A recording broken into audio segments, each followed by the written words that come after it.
અમદાવાદમાં રાજ્ય સરકાર સાથે થઈ બેઠકની શરૂઆતમાં જ સચિવ અને ફેર પ્રાઇસ એસોસિએશનના પ્રમુખ પ્રહલાદ મોદી વચ્ચે થઈ ઉગ્ર દલીલ. દુકાનદારોની હડતાલ આજે ત્રીજા દિવસે પણ રહેશે યથાવત. આઈસીસી મહિલા વન ડે વર્લ્ડ કપ 2025ની ફાઇનલ. ટીમ ઇન્ડિયાએ પ્રથમ બેટિંગ કરતા 298 રન બનાવ્યા. ઇન્ડિયાએ 52 વર્ષ પછી જીતી ટ્રોફી. કેપ્ટન હરમનપ્રીત કૌર 52 વર્ષમાં ટીમને ક્રિકેટ વર્લ્ડ કપ ટ્રોફી અપાવનાર બની પ્રથમ કેપ્ટન. તેલંગાણાના ચેવેલ્લામાં ભયાનક બસ અકસ્માત. મૃત્યુઆંક પહોંચ્યો 20 પર. ભયાનક માર્ગ અકસ્માતમાં ડ્રાઈવરનું પણ મોત. ટ્રક સાથે બસ ટકરાતા 20 લોકોના મોત. સ્થાનિકો અને પોલીસે તાત્કાલિક બચાવ કામગીરી કરી છે. સેન્સેક્સ 140 પોઈન્ટ ઘટ્યું. નિફ્ટી 25,700ની આસપાસ. રિયલ્ટી પીએસયુ બેંક શેરોમાં ચમક. ભારતીય બજારો માટે ઉભર્યા મિશ્ર સંકેતો. ગિફ્ટ નિફ્ટીમાં પણ દેખાઈ રહી છે થોડી નબળાઈ. દાહોદમાં અંધશ્રદ્ધાનો વધુ એક ચોંકાવનારો કિસ્સો. મધ્યપ્રદેશના એક યુવકનું દાહોદની હોસ્પિટલમાં સારવાર દરમિયાન મોત. પરિવાર તાંત્રિક સાથે પહોંચ્યો હોસ્પિટલ. રસ્તા પર ધૂણો ભૂગ્યો અને પરિવારે કરી વાજતે ગાજતે પૂજા.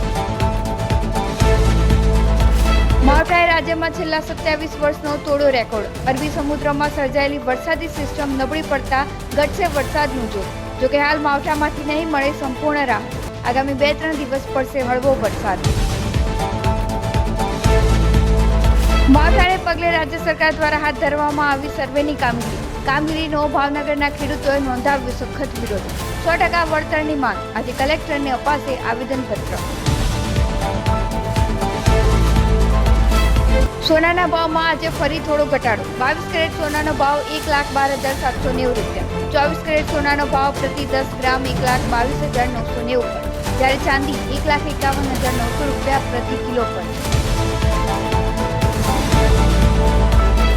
એકતાનગર ખાતે પ્રવાસ દરમિયાન સર્જાઈ એક અણમોલ ક્ષણ. સીએમ ભૂપેન્દ્ર પટેલે દિવ્યાંગ બાળક સાથે કર્યો નિખાલસતાભર્યો સંવાદ. દિવ્યાંગ બાળકને પોતાની પાસે બોલાવીને સાધ્યો નિખાલસતાભર્યો સંવાદ.